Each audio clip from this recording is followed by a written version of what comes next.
Let the words of my mouth and the meditations of all our hearts be always acceptable in your sight, O Lord, our strength and our Redeemer.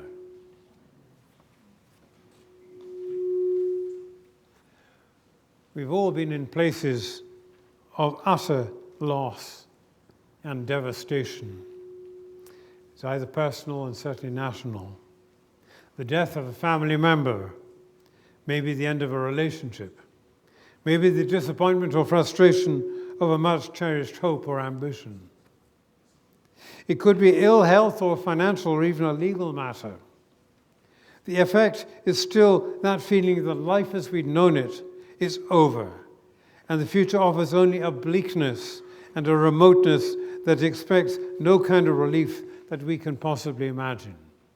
We've all been there one time or another. And the picture in Ezekiel definitely points to the piles of bodies in the Nazi concentration and slave camps. How can anything remotely positive come out of a disaster like this? And yet, even in terms of Ezekiel's lesson, we start looking at the establishment of the state of Israel and its formidable armed forces. The politics of this event are, of course, complex. And even today, there are Arab Israelis who live within its 1948 borders and under its law and its constitution with a reasonable degree of contentment and loyalty. Some of them even serve in the Israeli Defense Forces. My aim, however, is not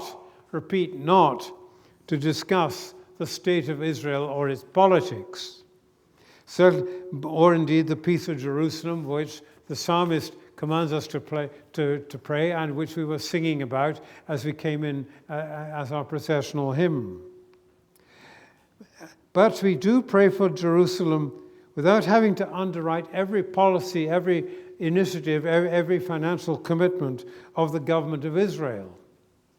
There are plenty of Israelis who have a very lively opinion on their own government, and they are entirely capable of holding their own critique for themselves. They certainly don't need any help from me. No, the issue here is something else. It's the initiative and the vision of God. Ezekiel has seen this place of utter and total ruin, and then God challenged him, "Can these bones live?" "Oh Lord," said Ezekiel, and I'm paraphrasing him somewhat, "only you can know that." And yet, it's in the will and the mercy of God, even the dry bones came together, and they stood up, and they lived. This was the work of God in bringing life back into a place of total ruin. It was his vision, his initiative, his timing, his means of achieving his purpose. It was his agenda throughout, and nothing that even the prophet Ezekiel was going to change that. He was there to observe, to obey the instructions of God, not to impose himself on it. And yet, it's important, for God really does have an agenda and a sense of purpose and a sense of timing. He doesn't always tell us what it is.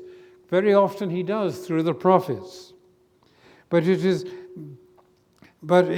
there, and having been placed in the valley of the dry bones, Ezekiel's task was to observe and to listen and to speak out, and to listen to what God was doing and instructing him to do. He was not initiating any kind of political or social or environmental program. He was there to listen, to obey, to follow the promptings of God. But then there's John's account of the raising of Lazarus. This is not the first raising that Jesus had performed. But after all, he'd restored the little girl at Capernaum, the daughter of the ruler of the synagogue, Jairus, and he'd raised the son of the widow of Nain.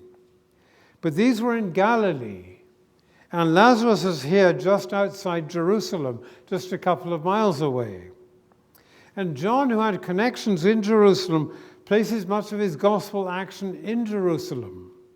There were, of course, events in Galilee, and there was the wedding at Cana and the lady at that Jesus met at the Sychar.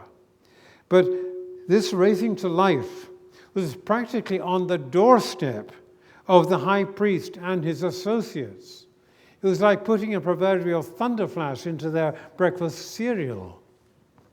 We are not told too much about Jesus' personal friendships, but Lazarus was definitely one, and then, of course, there was his beloved disciple John.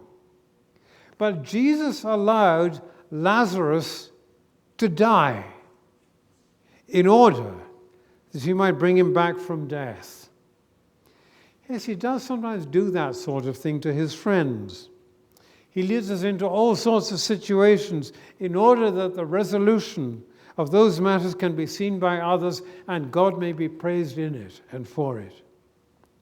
Here, Jesus is demonstrating his authority over death itself, and he was demonstrating it for the benefit of the good people of Jerusalem. He's demonstrating in the backyard of the Sanhedrin. And yes, Lazarus and the girl of Capernaum and the son of Nain would eventually die a normal death. But these are also pointers to Jesus' experience of death and how he would not be resuscitated, but resurrected. There'd be no going back into death for Jesus. These others would die in the normal course of events. And again, in the midst of the deepest sorrow and grief of Mary and Martha, Jesus would bring life out of death and light out of darkness. And that is the point. It's not there is no part of our lives that he does not see. There is no place of utter defeat and desolation that does not touch him personally. There is no sin that he has not overcome and taken the burden of. There is no sorrow that he has not plumbed, and no place of isolation and emptiness that he has not entered personally. But then he allows us to see these things so that we may also see him in action as we surrender these things into his personal care. That is why we may yield to him that personal control and initiative.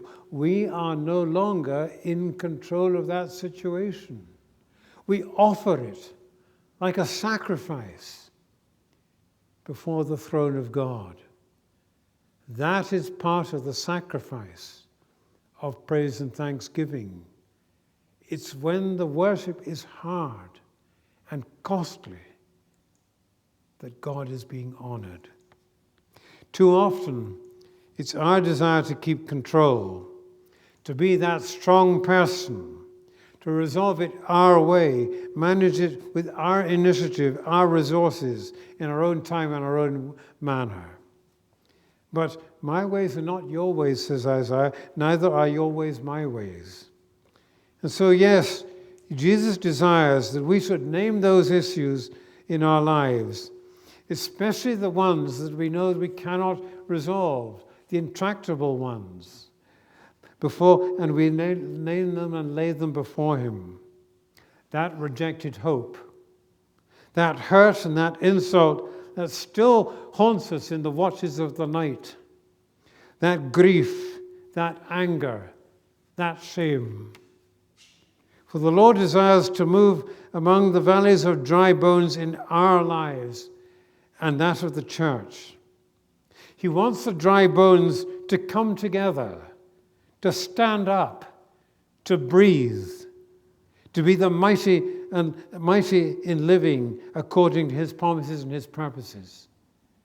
He desires that in the life of St. James. Amen.